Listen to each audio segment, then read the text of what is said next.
dengan patung-patung makhluk laut yang menyeramkan.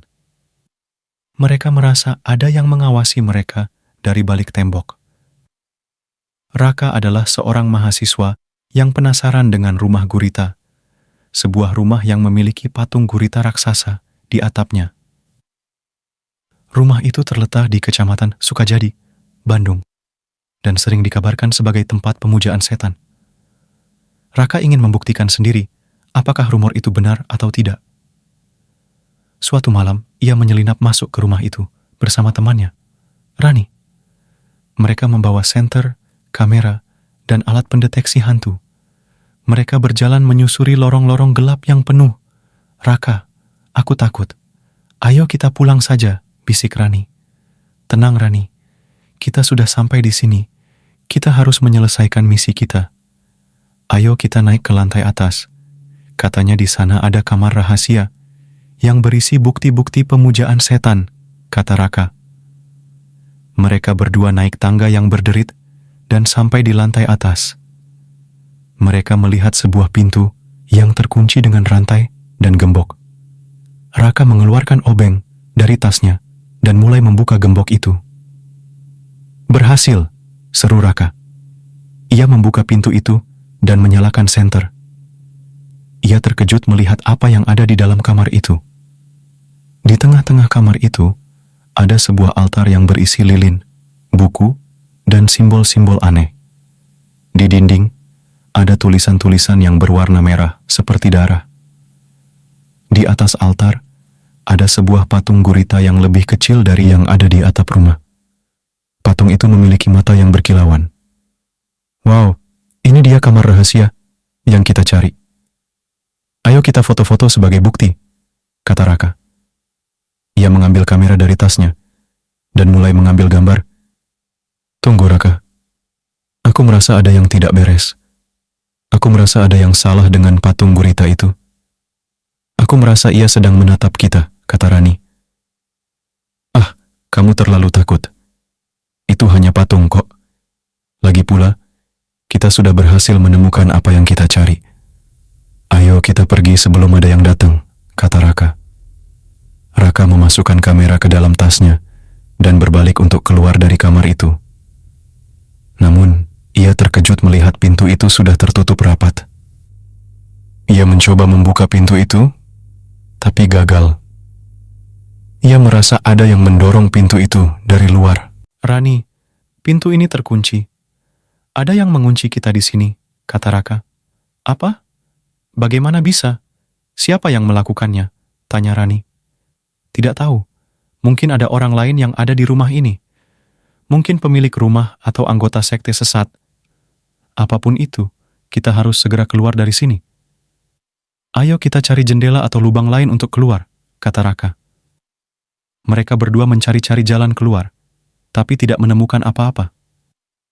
Kamar itu tidak memiliki jendela atau ventilasi. Mereka terjebak di dalam kamar itu. "Raka, kita mati.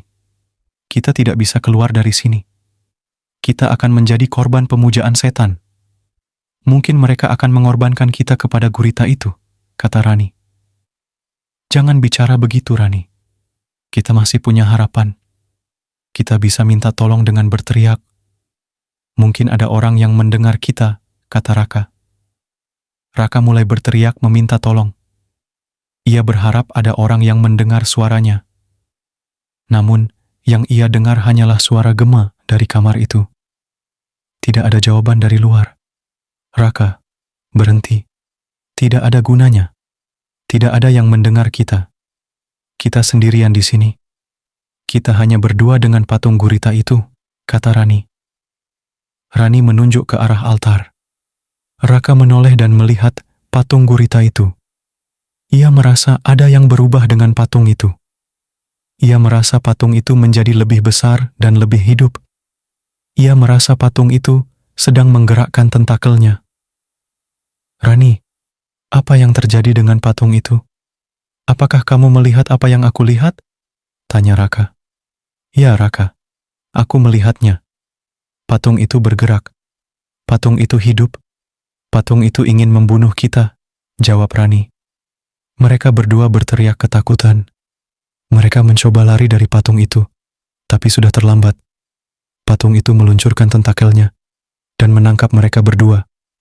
Patung itu menarik mereka ke arah mulutnya, yang penuh dengan gigi tajam. "Raka, tolong aku," jerit Rani. "Rani, maafkan aku. Aku salah. Aku tidak seharusnya membawa kita ke sini. Aku mencintaimu," teriak Raka. Mereka berdua mengucapkan selamat tinggal satu sama lain. Mereka berdua dimakan oleh patung gurita itu. Mereka berdua mati. Di luar kamar itu, ada seorang pria yang sedang tersenyum puas. Ia adalah pemilik rumah itu. Ia adalah Frans Halimawan, seorang seniman yang mencintai dunia laut.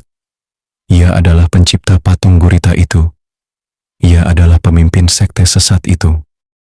Ia mematikan monitor yang menampilkan rekaman dari kamera tersembunyi di dalam kamar itu.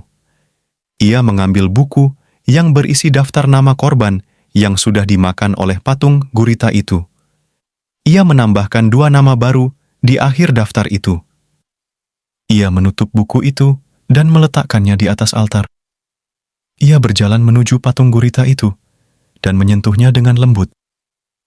Ia berbisik kepadanya, "Terima kasih, gurita.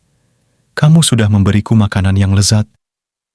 Kamu sudah memberiku karya seni yang indah. Kamu sudah memberiku kekuatan yang luar biasa.